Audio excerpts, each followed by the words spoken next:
Okay, so students, so far we have discussed four measures of dispersion like range and mean deviation and standard deviation.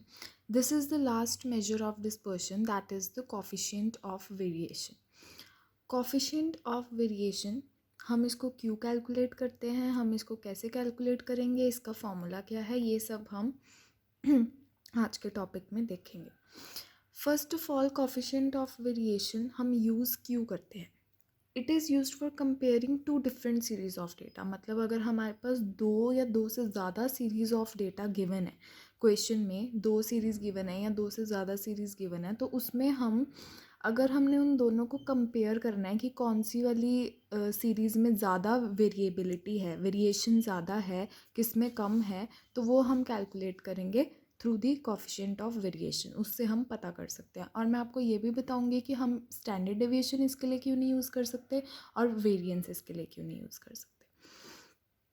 और coefficient of variation में जो इसके points आपको mind में रखने हैं, that is कि it is used for comparing two different series of data. Okay, next point is कि इट हैज़ नो यूनिट्स.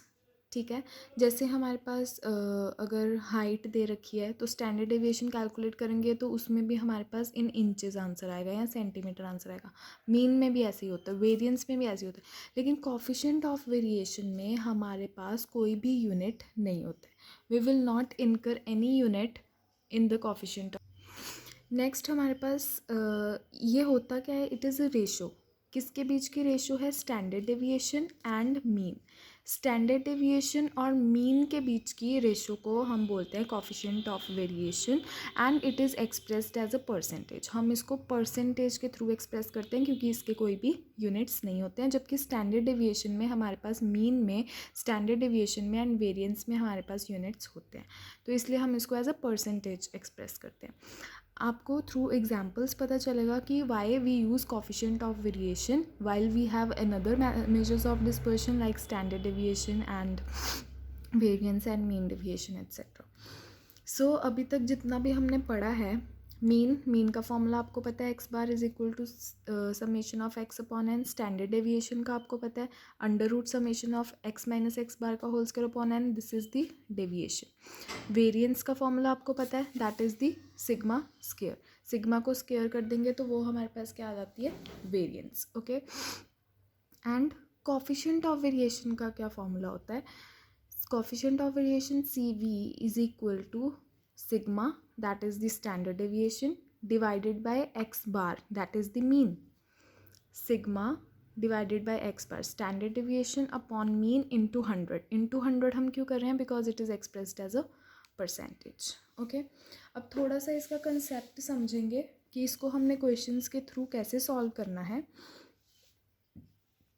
अब देखो, जो कोफिशिएंट ऑफ वेरिएशन की वैल्यू है, अगर हम कोई क्वेश्चन सॉल्व करते हैं और उसमें हमारे पास कोफिशिएंट ऑफ वेरिएशन की जो वैल्यू है, अगर तो वो कम आती है, लेस आती है, इट मीन्स कि हमारे पास जो सीरीज़ है या जो डेटा हमारे पास गिवन है, दैट इज़ मोर कंसिस्टेंट. ठीक है, कंसिस्टेंट का मतलब होता है कि वो स्टेबल है. स्टेबल मतलब कि उसके अंदर ज़्यादा डिफरेंस नहीं आ रहा, ज़्यादा वेरिएबिलिटी नहीं है, वो ज़्यादा वेरी नहीं कर रहा, वो सेम रह रहा है. ठीक है, होमोजीनियस डेटा है, मोर कंसिस्टेंट है और स्टेबल होगा अगर उसका कोफिशिएंट ऑफ वेरिएशन जो है वो लेस आता है एंड उसमें लेस वेरिएशन होगी. लेकिन अगर हमारे पास कोफिशिएंट ऑफ वेरिएशन की वैल्यू ज़्यादा आती है तो उसमें हमारे पास वो लेस कंसिस्टेंट होगा, मतलब लेस सेम वैल्यूज़ होंगी और वेरिएबिलिटी उसमें हमारे पास ज़्यादा होगी, तो लेस कंसिस्टेंट एंड स्टेबल होगा, लेकिन वेरिएशन उसमें हमारे पास क्या होगी, ज़्यादा, मोर वेरिएशन होगी. ये this is a very important concept of coefficient of variation that you have to learn, कि अगर उसकी वैल्यू लेस आती है तो वो हमारे पास ज़्यादा कंसिस्टेंट डेटा होगा और उसमें लेस वेरिएशन होगी. अगर हमारे पास उसकी वैल्यू ज़्यादा आती है तो वो लेस कंसिस्टेंट डेटा होगा और उसकी वेरिएशन हमारे पास ज़्यादा होगी. फॉर एग्जांपल, इसको मैं आपको एग्जांपल के थ्रू समझाती हूँ. हमारे पास दिया हुआ है सैम्पल ए और सैम्पल बी. ठीक है, हमने इन दोनों को कंपेयर करना है कि सैम्पल ए ज़्यादा कंसिस्टेंट है या सैम्पल बी ज़्यादा कंसिस्टेंट है. पहले फर्स्ट क्वेश्चन में हमें बताना है कि विच हैज़ मोर वेरिएशन. इसमें हमारे पास coefficient of variation already given है, लेकिन क्वेश्चंस में आपको इसको कैलकुलेट करना पड़ेगा. कोफिशिएंट ऑफ वेरिएशन 12% है एंड 25% इसका गिवन है. विच हैज़ मोर वेरिएशन. अगर हमें ये बताना है कि सैम्पल ए और सैम्पल बी में से सबसे ज़्यादा वेरिएशन किसकी है, तो कैसे पता चलेगा. अभी मैंने आपको ये कंसेप्ट बताया जिसका कॉफिशिएंट ऑफ वेरिएशन लेस होगा वो मोर कंसिस्टेंट होगा और लेस वेरिएशन होगी. जिसका ज़्यादा होगा उसकी मोर वेरिएशन होगी. More coefficient of variation is more variation. तो अब यहाँ पे विच हैज़ मोर वेरिएशन, जिसका कॉफिशिएंट ऑफ वेरिएशन ज़्यादा होगा. तो 25% सैम्पल बी का ज़्यादा है, तो sample B has more variation and it is less consistent. अगर आपको क्वेश्चन में ये पूछा गया कि which sample is more consistent, सबसे ज़्यादा कंसिस्टेंट कौन सा है सैम्पल. कंसिस्टेंट कौन सा होता है, जिसका कॉफिशिएंट ऑफ वेरिएशन लेस हो वो ज़्यादा कंसिस्टेंट होगा. तो sample A is more consistent because जो कॉफिशिएंट ऑफ वेरिएशन है of A is less than the coefficient of variation of B. ठीक है, तो इस तरह से आपने उनको आंसर करना है. और ये कंसेप्ट लर्न करना बहुत ज़्यादा ज़रूरी है कि अगर वो लेस है तो ज़्यादा कंसिस्टेंट होगा, मोर है तो लेस कंसिस्टेंट होगा. कॉफिशिएंट ऑफ वेरिएशन को हम रिलेटिव स्टैंडर्ड डेविएशन भी बोलते हैं. रिलेटिव स्टैंडर्ड डेविएशन का मतलब होता है कि जो हम एक चीज़ को दूसरी चीज़ से कंपेयर कर सकते हैं, उसका रिलेशन बना सकते हैं, इसलिए हम उसको रिलेटिव स्टैंडर्ड डेविएशन बोलते हैं. Now the question comes, why we use standard deviation over variance. हमारे पास तो वेरिएंस भी है, लेकिन हम वेरिएंस की बजाय ज़्यादा प्रेफर स्टैंडर्ड डेविएशन क्यों करते हैं. तो उसका हमारे पास क्या है कि जो हम वेरिएंस निकालते हैं, जैसे कि वेरिएंस आपको बताया इसका formula that is sigma square. मतलब जो भी हम आंसर निकालेंगे एक तो वो स्क्वायर में वैल्यू आएगी, ठीक है, एक तो वो स्क्वायर में वैल्यू आएगी, और जो भी उसके यूनिट्स होंगे भले वो केजी हों या डॉलर हों तो वो क्या हो जाएंगे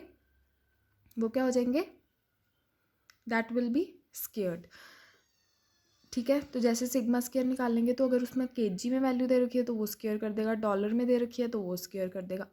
लेकिन एक तो ये इसलिए हम उनको कंपेयर नहीं कर सकते क्योंकि उसके जो यूनिट्स हैं वो क्या हो जाते हैं, स्क्वायर. यूनिट स्क्वायर हो जाते हैं तो हम उसको कंपेयर नहीं कर पाते.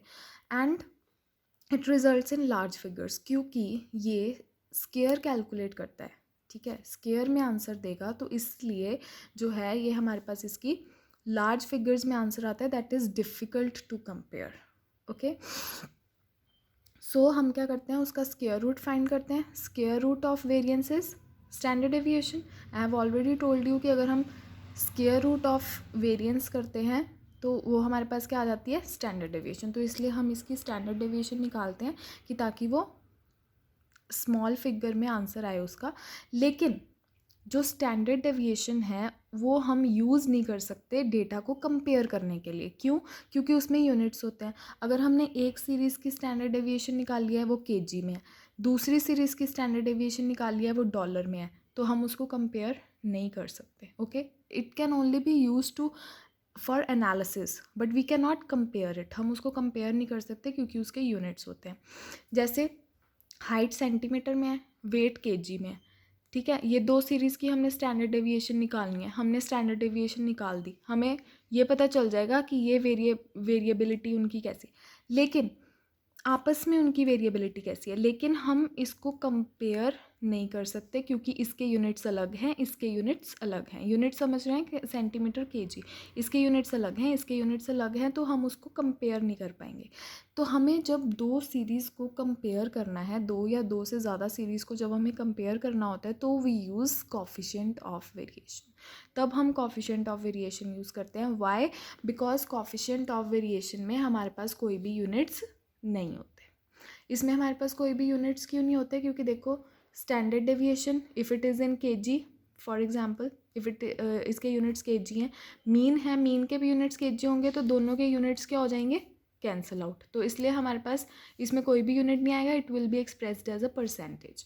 तो इसमें हमारे पास कोई भी यूनिट्स नहीं होते हैं, इसलिए we use to compare it with two series. इसलिए हमारे पास कॉफिशिएंट ऑफ वेरिएशन का होना ज़रूरी है कि अगर हम इसको कंपेयर कर सकें, दो सीरीज़ को कंपेयर कर सकें और बता सकें कि कौन सी सीरीज़ ज़्यादा वेरिएबिलिटी है और कौन सी सीरीज़ ज़्यादा कंसिस्टेंट है. क्योंकि स्टैंडर्ड डेविएशन जो है वो हम कंपेयर करने के लिए यूज़ नहीं कर सकते बिकॉज इट हैज़ units.